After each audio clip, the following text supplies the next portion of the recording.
I gotta start screaming into the void. I gotta start making videos and scream into the void.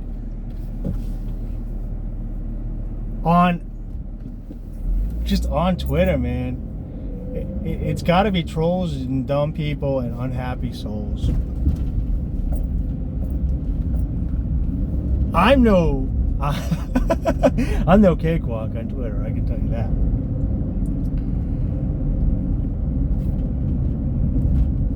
And I follow quite a few people that say aggressively what could be construed as mean things. But I have the ability to understand humor, the confidence and self-confidence and self-esteem to understand what's humor. And I'm protected within a shell that doesn't make me offended by this stuff. But Hannah Pearl had posted, do people that are in happy marriages bring it up or something like that? And overwhelmingly, like 90% people were like, no.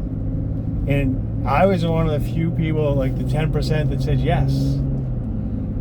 And it just, to me, it just shows how unhappy, unsuccessful, and miserable the people that follow Pearl and the people surrounded by the people that follow Pearl and their personal lives are. Because I'm starting to recognize a couple things. I don't live the Andrew Tate lifestyle, but I thought people were just drinking because he was just being a provocateur. And he was saying a lot of truth, a lot of objective truth in a very provocative way, using hyperbole a lot. But I'm recognizing it that what they don't like about him is his self-confidence and his happiness that he speaks of. I have, not hundreds, but I have happily married Christian friends. And we catch up. And when I say, how are things going? They say, things are going well. I'm happily married, the kids are doing well, blah, blah, blah, like the wife. So, and only a miserable person. So like, there's like, no, you don't talk about things when you're happy. That's coping. So you only talk about the miserable things, and that's not coping. So you only talk about when your marriage is a failure, and then you keep your success a secret. No. So Jordan Peterson talks about this in 12 Rules for Life, and it's my favorite part about it. Clean your room's a very basic thing, and I don't think most people get past cleaning their room. They can barely get past the literal meaning of that, let alone move into the figurative meaning that he's actually speaking about big term. That's the first step in a long healing process. But he talks about be careful who you share good news with. And I found this so many times in my life. I know who my good friends are because when I win a poker tournament and they're like, bro, what'd you do last night? I'm like, oh, man, I went to this poker tournament and I played a public tournament in years, and I came in second. I won like over $2,000. They're like, holy shit, bro, that's awesome, man. Like, what hands did you play? What'd you get mixed up in? And then I had some people that I thought were friends that were so negative and don't live life and bad things happen. And when I used to bring stuff up to them, they're like that. They'd make fun of it, or they would change the subject. And I'm just recognizing people get angry when they hear success stories when they're not successful, and they get jealous. So they can't enjoy they have no of their own joy and success, so they can't extrapolate what it would feel like for others to be joyful and successful. So I have happy relationships, and I have good friends, and I talk about them. and I like talking to my good friends. They're amazing. I've learned so much. They've helped me improve and grow, and I've ditched all my bad friends. And I think the sadness on the internet is that people, maybe people mentally see her post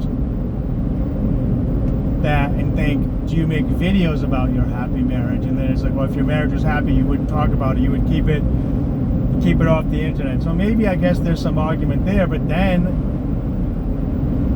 if that's where your mind goes, you're on the internet too much.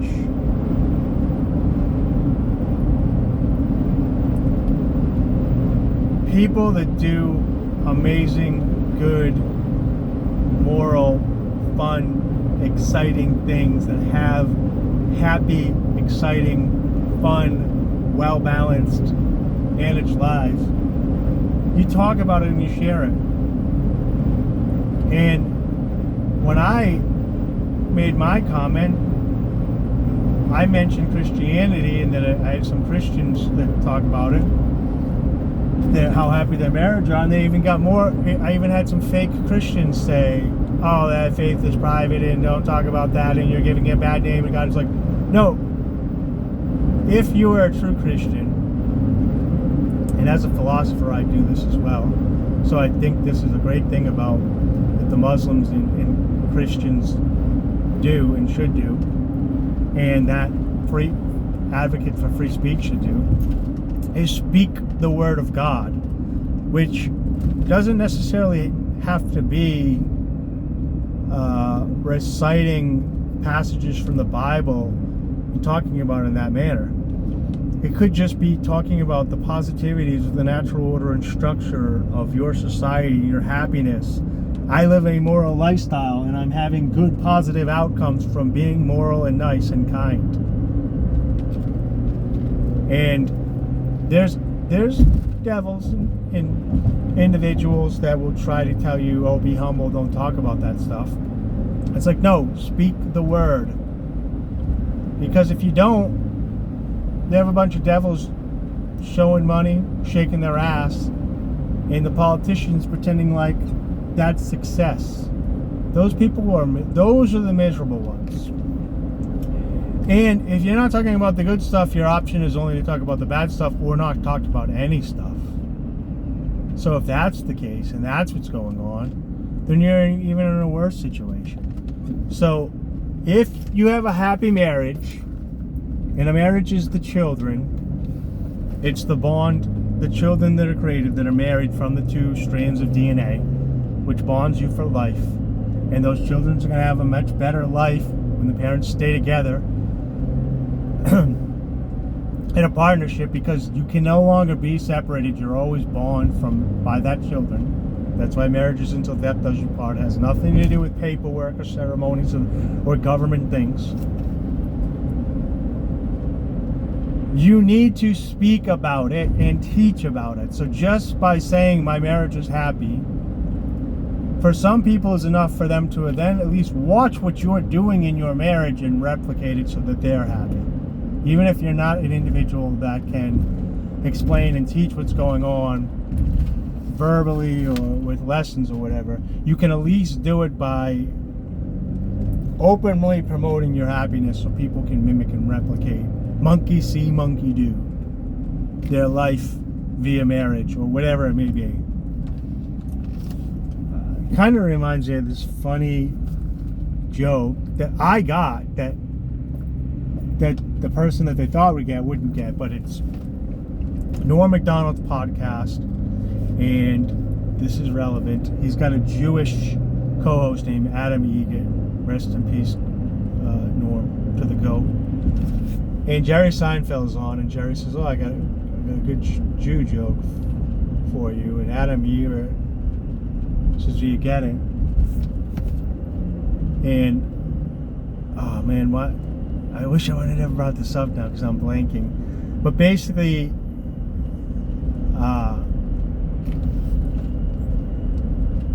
it's like one Jew, how do you, like, it's a Jew joke, and it's basically the Jew says, "How's business?" And he's like, "It's all right," or something like that. And he's like, "Do you get it?" And he's like, "No." But basically, it's saying like they'll never agree that like business is going well. It's always they're always underplaying business. So if business is going bad, they talk about when it's bad, and if it's going good, they underplay it like it's nothing to talk about. And I almost want to pause the video to go find it, but I'll never post this anyways. But that is a very neurotic way to be, and it's a cultural thing.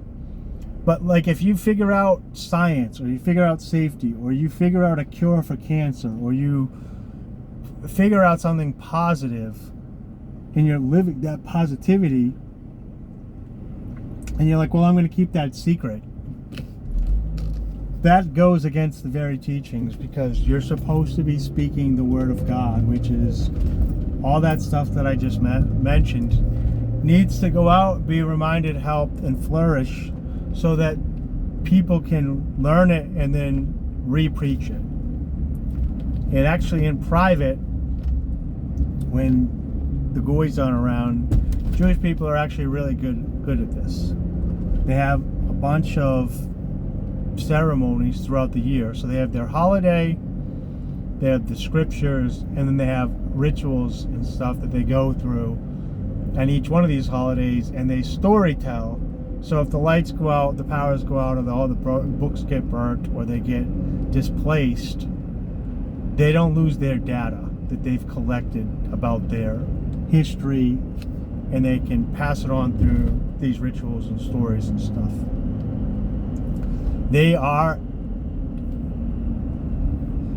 not publicly, all of them, but at least in family situations, they are speaking the word of God to one another.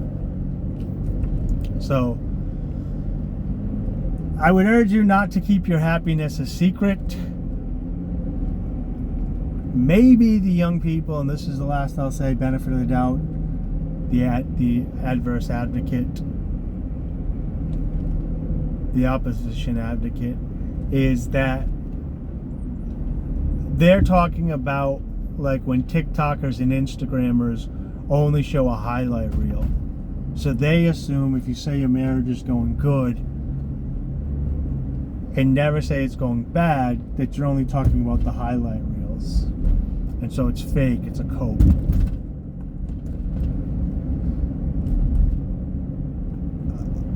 I would say when things are going tough in my friends' marriages, they come to me for advice and we talk it out. And things are going well, they tell me it's going well, and I'm happy for them. But to say that people that are in happy marriages never talk about their happy marriages, that it's a cope,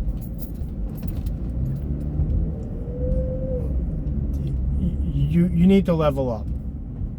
You're hanging around negativity and failures, because people that are successful and happy are sharing it with one another.